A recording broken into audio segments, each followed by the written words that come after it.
Radford? Radford? Radford, would you please step over here? I'd like you to meet someone. Just a second, Doctor. That could go on for hours. Dr. Baines. There's no need to shout, Doctor. I'm right here. I'd like you to meet Captain Thorne Sherman.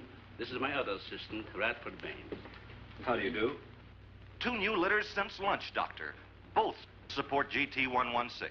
That's good, but, We can breed them to the 205 group in about 3 weeks. But I'd prefer to wait and expose about half of them to the Hoskins factor first. If you agree. Good idea. Do you know there's a hurricane coming? Hurricane? Well, I don't suppose there's much we can do about that. Glad to meet you. Sherman, wasn't it?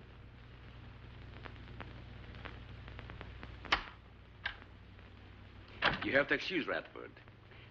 Anything that does not concern his project does not get through to him. Brilliant mind. He would start at it if someone didn't remind him to eat. Must be very interesting work. What's his field? Biology. We specialize in genetics, heredity. I'm afraid my interest doesn't run in that line, you know. Think what would happen if you could isolate and identify the inherited factor in each gene. Now, wait a minute. I'm afraid I'm not very good with pure research. This is practical research. Generally, among mammals, the smaller the size, the higher the metabolism and the shorter the lifespan. Is that right? Well, I'm attempting to decrease the size while maintaining a low metabolism and resultant a longer lifespan. For what reason? Overpopulation. Not a problem now, but it will be in time. If we were half as big as we are now, we could live twice as long on our natural resources. Father, may I speak with you a moment? Will you please excuse us, Captain? Well, providing you drop the captain, I prefer Thorne. No. Well.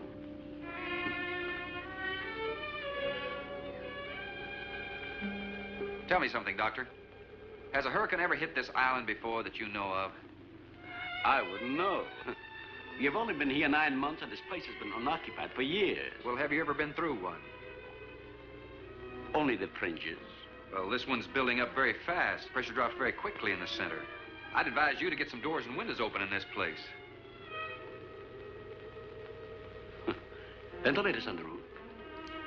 And if you'll freshen Anne's drink, I'll go and check them. I'd be happy to. Thank heavens you arrived today. Why, are rations getting short? No, it's more than that. Much more.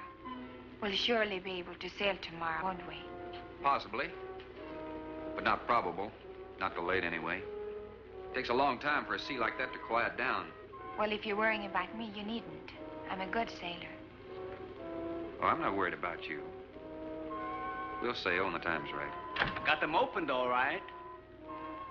Well, Captain, let me freshen you a drink. One for the road. Not trying to rush you, but it will be dark soon. I've invited Thorne for dinner, Father. Oh, I see. If you're not worried about your ship, you're welcome. I'll take a rain check on that dinner. If you wish. Father, I've asked Thorne to stay. Progress, Doctor. This is the sole survivor of Group 30. 28 months old today. Well, that's equivalent to 140 years to us. That's right, yet it still maintains low metabolism without any sluggishness. It's not the breakthrough, but it certainly sets our course.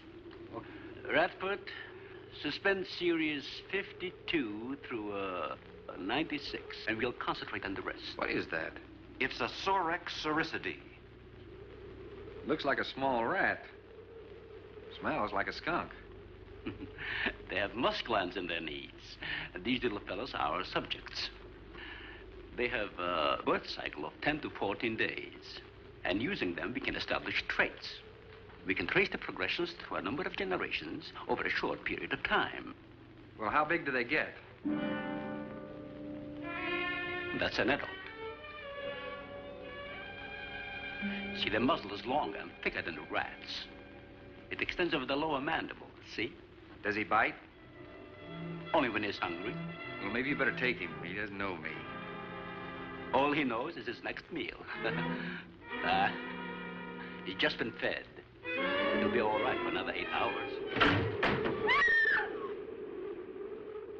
The shutter blew open. Radford? I got it, senor. Well, let that scare you. It's going to get worse. Storms always frighten her, ever since she was a child.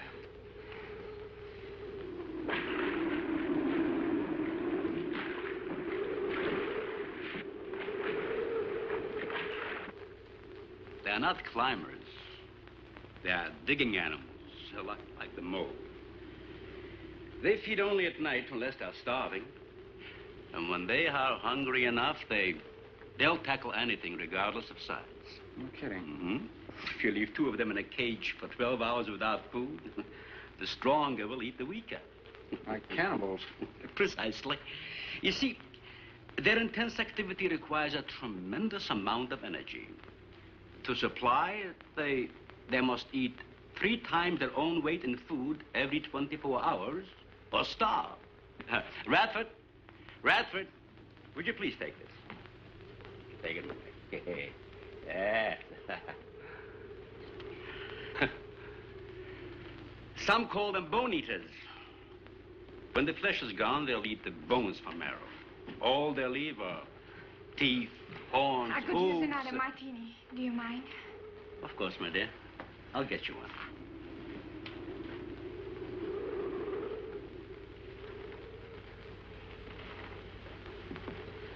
There you are. Mario? Aquí, por favor. Mario will show you to the bath and you'll freshen up a bit. Lleve el señor al baño. Sí, señor. Sígame, por favor. Excuse me.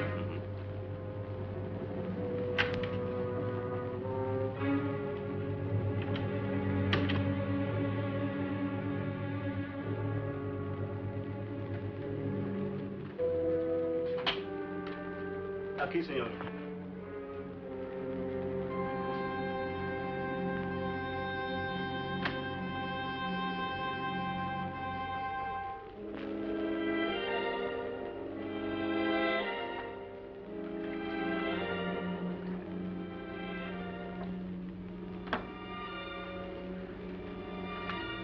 You got a problem, too?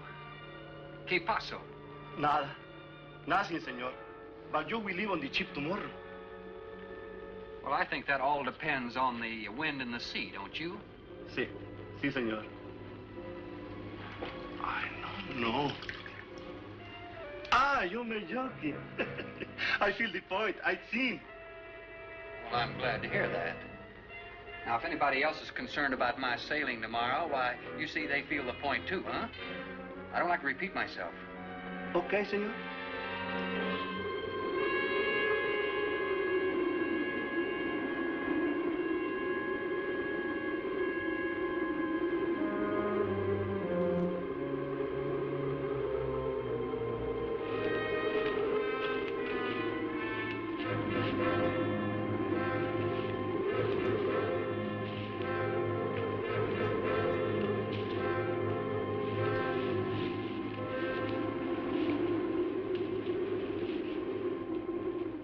I know, but I'm not saying that you created them, Jerry. I am saying that because of your drunken stupidity in leaving the cage door open, you created the horrible situation that now exists. Look, Ann, this is a mistake any one of us might have made. And I'm getting a little sick of being called an irresponsible drunk. Now, believe me, I am.